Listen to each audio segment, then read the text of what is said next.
ሰላም ጤና ይስጥልን እንደምን አላችሁ ድና የተከበራችሁ ዩቲዩብ ቻናል ቤተሰቦቻችን ናሁም ነኝ ተመልሼ መጥቻለሁ። በዛሬ ቪዲዮአችን ላይ በስልካችሁ ጌሞችን በመጫወትና አንዳንድ ታስኮችን በመስራት ገንዘብ የምታገኙበት አሪፍ አፕ ይዤላችሁ መጥቻለሁ። የክፍያ መንገዱ ደግሞ ባይናንስ አለ። ከዛ በተጨማሪ በኢትዮ ቴሌኮም እና በሳፋሪኮም ካርድ ትቀበሉበታላችሁ። ከዛ በተጨማሪ ጌም የምትጫወቱ ከሆነ በፐብጂ ይከፍላችኋል።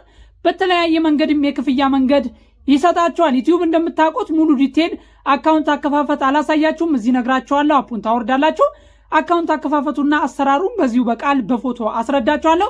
ምክንያቱም ዩቲዩብ እንደዚህ አይነት አካውንት አከፋፈት ምናምኖችን እየፈቀደ ስላልሆነ ከ200 በላይ ቪዲዮዎችን ስላጠፋብኝ ዲቴል ማሳየት አልችልም። ውድና የተከበራችሁ ዩቲዩብ ቻናል ቤተሰቦቻችን ናሁም እባላለሁ። ኦንላይን ስራና ቴክኖሎጂ ላይ የማውቀውን ነገር ሼር ማድረግበት ዩቲዩብ ቻናል ነው። ሰብስክራይብ እያደረጋችሁ ቤተሰብ ሁኑ። በጣም ጠቃሚ ነገሮችና ትክክለኛ ከፋይ መንገዶችን በትርፍ ሰዓታችሁ ልትንቀሳቀሱባቸው የምትችሏቸውን ጥቃቅን ሳንቲሞች 10፣ 20፣ 30 ዶላር እስከ 50 ዶላር ልትሰሩባቸው የምትችሏቸውን አፖች በማቅረብ እታወቃለሁ። ሰብስክራይብ እያደረጋችሁ ቤተሰብ ሁኑ። ተጨማሪ ደግሞ ክፍያ የሚጠይቁ አፖችን በነፃ ፖስት ማድረግበት ስራዎች ሲመጡ ቶሎ ፖስት ማድረግበት የቴሌግራም ቻናል አለኝ። እሱንም ጆይን በማድረግ ቤተሰብ ብትሆኑ እጅግ በጣም አትራፊ ትሆናላችሁ። እሺ፣ የዚህ አፕሊኬሽን እዚህ ጋር በፎቶ ላይ የምታዩት አፕ ነው። ሊንኩን ቴሌግራም ላይ አስቀምጥላችኋለሁ። እዚሁ ላይም ፖስት አደርግላችኋለሁ። ኮሜንት ላይ ስትሄዱ የአፑ ሊንክ የሚለውን ታገኛላችሁ። ሲንክሊክ ስታደርጉት ወደ ፕላይ ስቶር ትሄዳላችሁ። ፕላይ ስቶር ላይ ሄዳችሁ ኢንስታል ስታደርጉት አፑ ዳውንሎድ አድርጎ ይከፍትላችኋል። ዳውንሎድ አድርጋችሁ ስጨርሱት ቀጥታ ክሊክ ታደርጉና ወደ ውስጥ ገብታችሁ ኢሜል አካውንት ያስመርጣችኋል። የሚያስመርጣችሁን የኢሜል አካውንት አንድ ጊዜ ክሊክ አድርጋችሁ ስነቁ ስልካችሁ ላይ ባለ ኢሜል አካውንት ሬጂስተር እንድታደርጉ ያደርጋችኋል። ስልካችሁ ላይ ባለ ኢሜል አካውንት ሬጂስተር አድርጋችሁ ስጨርሱ ሆም ፔጁ ላይ አፕ ታክስ ፕላይ የሚል አለ። የመጀመሪያው ስራችሁ ከስር ያሉት አፕ ታክሶችና ሰርቪዎች እንዲከፈቱ ፕላይ ትሉና እዛ ውስጥ ያሉትን አፕሊኬሽኖች አንድ ጌም ዳውንሎድ አድርጋችሁ ትጫወታላችሁ። አንድ ጌም ዳውንሎድ አድርጋችሁ ከተጫወታችሁ በኋላ ከስር ያሉት ሰርቬይና አፕ ታክስ ይከፈታል። የዚህ አፕሊኬሽን ዓላማ ምንድነው ካላችሁ እዛ ላይ ያሉ ጌሞችን በመጫወት ፖይንቶችን መሰብሰብ ነው። ፖይንቶችን የምትሰበሰቡት ደግሞ እዛ ላይ የተጻፈ ሩል አለ። ያንን ሩል ተከትላችሁ ጌሞቹ ሚሽናቸውን ፊኒሽ ስታደርጉ ፖይንቶችን ትሰበስባላችሁ። ከዛ በተጨማሪ ሌሎችን ሰዎችንም በመጋበዝ ፖይንቶችን መሰብሰብ ትችላላችሁ። ሬጂስተር ማድረግ የምትችሉት በኢሜል አካውንት ነው። በሚመቻችሁ ኢሜል አካውንት ሬጂስተር ታደርጋላችሁ። ከዛ የመጀመሪያ ጌማችሁን ፕላይ ብላችሁ ስትጫወቱ ከስር አፕ ታክስ እና ሰርቪዎችን ይከፍትላችኋል። የመጀመሪያውን ጌም ፕላይ የሚለው ጋር ስገቡ ብዙ አይነት ጌሞች አሉ። እነዛ ጌሞች ላይ የተጻፉ ህጎች አሉ። እሱን ህግ ተከትላችሁ ለ60 ደቂቃ ተጫወቱ፣ እዚህ ሌቭል ላይ ድረሱ፣ የሚሽን ጨርሱ የሚል ህግ አለው። ያንን ህግ ብቻ ተከትላችሁ መስራት ነው። ኦኬ። ስለዚህ አፕሊኬሽን የምነግራችሁ ነገር እዛ ጌም ላይ ገብታችሁ ስትጫወቱ የጌሞቹ በፍጥነት ሚሽን ኮምፕሊት ማድረግ ከከበዳችሁ፣ ሌላ አሰራር ከከበዳችሁ የጌሙን ስም ዩቲዩብ ላይ ሰርች አድርጋችሁ ገብታችሁ እንደ ጌሙን በቀላሉ መጫወት እንደምትችሉ ያሳያችኋል። ብዙ ጊዜ ኦንላይን ስራ ሲባል በጣም ከበድ ያሉ ኦንላይን ስራዎች እንደ ዩቲዩብ፣ ቲክቶክ አውቶሜሽን፣ ዩቲዩብ አውቶሜሽንን ረጅም ጊዜ ቀለል ያሉ ስራዎችን እንደዚህ በስልካችሁ ልሰሯቸው የምትችሏቸውን ነገሮች ሁልጊዜ ይዤላችሁ እመጣለሁ ማለት ነው። ስለዚህ እነዚህ ነገሮች አፖችን በመስራት ታክሶችን በመስራት በይበልጥ ደግሞ ኮሚኒቲ ካላችሁ ቴሌግራም፣ ዩቲዩብ፣ ቲክቶክ ካላችሁ ይሄን አፕ በማስተዋወቅ ሰዎችን ሼር በማድረግ የእናንተን ሊንክ ቀጥታ ሲነኩት 1000 ፖይንት ይሰጣችኋል። ፖይንታችሁ የምታዩት ከላይ ነው። 1000 ፖይንት ይሰጣችሁና በዛ ፖይንት ተጠቅማችሁ ዊዝድሮ ማድረግ ትችላላችሁ። ሚኒመም ዊዝድሮዋል $1 ነው። ብዙ ጊዜ ኦንላይን ላይ እንደዚህ አፖችና ታክሶችን ከሰራችሁ በኋላ በትክክል የሚከፍሉ አፖችን መሆናቸው የምታረጋግጧቸው በሚኒመም ዊዝድሮዋል ነው። ሚኒመም ዊዝድሮዋል አንዳንዴ ትክክል የማይከፍሉ አፖች ከሆነ በጣም ብዙ ይጠይቋቸዋል። በጣም ብዙ ማለት ምን ማለት ነው? ሚኒመም ዊዝድሮ ለማድረግ እጅግ በጣም ብዙ ፖይንቶችን ሰብስቦ ወይም ሚኒመም ዊዝድሮዋል 10 ወይ 15 ወይ 100 ይሏቸዋል። እንደዚህ አይነት አፖች ብዙ ጊዜ በትንሹ ሞክራችሁ መክፈል አለመክፈሉን ቼክ እንድታረጉ ስለማይፈልጉ ሚኒመም ዊዝድሮዋሎችን ይጠይቃቸዋል።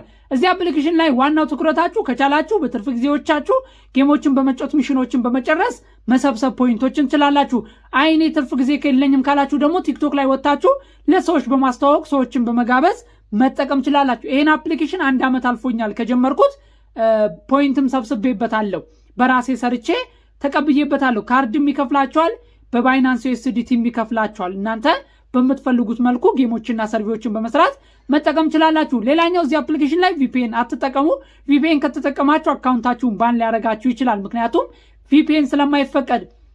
ብዙ ጊዜ ስለ እንደዚህ አይነት አፕሊኬሽኖች ስናገር ሰዎች ለምንድን ነው ለኛ የሚከፍሉን ብለው በተደጋጋሚ ይጠይቃሉ። እንደዚህ አይነት ያሉ አፕሊኬሽኖች ከአፕ ድርጅቶች ጋር ይነጋገሩና እነዛ አፕ ድርጅቶች ለምሳሌ እኔ አንድ አፕሊኬሽን ክሬት አድርጌ ብጨርስ አንድ አፕሊኬሽን ክሬት አድርጌ ብጨርስ የአፕሊኬሽን ፕላይ ስቶር ላይ ዳውንሎድ ያስፈልገዋል።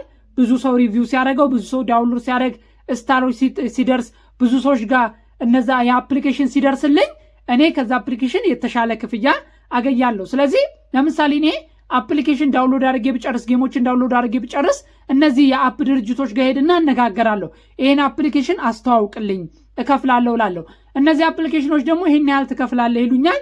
ከዛ እዛ አፕሊኬሽን ላይ ያን አፕሊኬሽን ፖስት ያደርጉትና እንደ ሰርቬይ ያመጡታል። እንደ ሰርቬይ ካመጡት በኋላ እኛ ምን እንጠቀማለን? ያንን ሰርቬይ ስንሰራ ለእኛ ፖይንት ይሰጠናል። ለምሳሌ ከሚያገኙ $10 ካገኙ በፐርሰንት እዛ አፕሊኬሽን ላይ ለሚሳተፍ ሰው ያን አፕሊኬሽን ዳውንሎድ አድርጎ ጌሞችንም ሌሎችንም ሬጂስተር አድርጎ ለሚሰራ ሰው በፐርሰንት ይሄን ያህል ቀሪውን እነሱ ይወስዳሉ። ታዲያ በዚህ መልኩ ለእኛ ይከፍሉናል። ብዙ ጊዜ እነዚህ አፕሊኬሽኖችን ስታዩት እንዴት ለእኛ ይከፍላሉ፣ ለምን ለእኛ ይከፍላሉ ተብሎ ብዙ ጊዜ ጥያቄ ይነሳል። ስለዚህ እነዛን ጥያቄ በቀላሉ ለመፍታት ይሄ አፕሊኬሽን የሚሰራው በዛ መልኩ ነው። ስለዚህ አፖችና ሰርቬዎችን፣ ታክሶችን፣ ቪዲዮዎችን ስታዩ ለእናንተ ገቢ የሚታሰብላችሁ የአፕሊኬሽን ከሌላ አፓቸው እንዲተዋወቅ ከሚፈልጉ ድርጅቶች ጋር ኮላብሬት በማድረግ እየሰራ በፐርሰንት ለኛ የሚሰጠን ነው። ለምሳሌ ዩቲዩብ ለኛ በፐርሰንት ይሰጠናል፣ ለራሱ ይወስዳል። ዩቲዩብ ላይ ማስታወቂያ የሚያሳዩ ሌላ ትላልቅ ድርጅቶች አሉ። ከጎግል አድሰንስ ጋር አንድ ላይ በመሆን ፕሮሰስ ዳርገው በፐርሰንት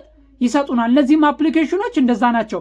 ብዙ ጊዜ ግን ጌም በመጫወት ቪዲዮ በማየት ታክሶችን በመስራት ልናገኝ የምንችለው ሳንቲም አነስተኛ መጠን ነው። ለምሳሌ በወር ዋይፋይ መክፈል እንድንችል $10-20 በዛ ከተባለ $30 ግን ወደ ኢትዮጵያ ሲመጡ ደግሞ $10-20 እና $30 የአንድ ሰው የወር ደሞዝ ሊሆኑ ስለሚችሉ ብንሰራቸው ጥሩ ነው። ምክንያቱም አብዛኛው ሰው ቲክቶክ ላይ ጊዜውን በመፍጀት ምንም ነገር ስለማይሰራ ስለሚያሳልፈው ወደ እነዚህ አፕሊኬሽኖች ጆይን አድርጎ ደግሞ ጊዜውን የተወሰነ ቢሰጠው አዋጭ ስለሆነ ነው ብዬ ብዙ ጊዜ እነዚህ ላይ ትኩረት አድርጌ የምሰራው። ሌሎች ተጨማሪ ስራዎችንም ሰብስክራይብ ካደረጋችሁ በየጊዜው ፖስት ስለማድረግ ታገኛላችሁ። ኦንላይን ስራ ላይ ግን ብዙ ሰዎች የሚሳሳቱት ኦንላይን አሁንም ደግሜ የምነግራችሁ ኢዚ መኒ አይደለም። በጣም ያደክማል፣ በጣም ያሰለቻል። አይን፣ ጀርባ፣ ወገብ ረጅም ሰዓት በመቀመጥ ታማሚ ትሆናላችሁ።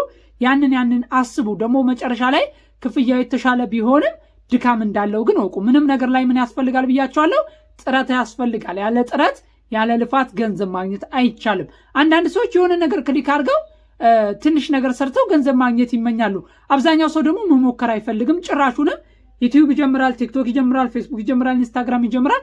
አንዱም ላይ ሳይጠቀም አንድ ነገርም ሳይሰራ በባዶ ይወጣል። ስለዚህ ብዙ ጊዜ ቀለል ያሉ ስራዎች ሲኖሩ ክፍያቸውም ቀለል ያለው መሆኑን ልታስቡና ልታገናዝቡ ይገባል። ስለዚህ ጠንክራችሁ መስራትን ጠንክራችሁ መልፋትን መልመድ መቻል አለባችሁ። ብዙ ጊዜ ዩቲዩብ በየሰዓቱ እያጠፋብኝም ቢሆን ለእናንተ በምችለው አቅም አደርሳለሁ። ከእናንተ የሚጠበቀው ግን ላይክና ሼር ማድረጋችሁን አትርሱ።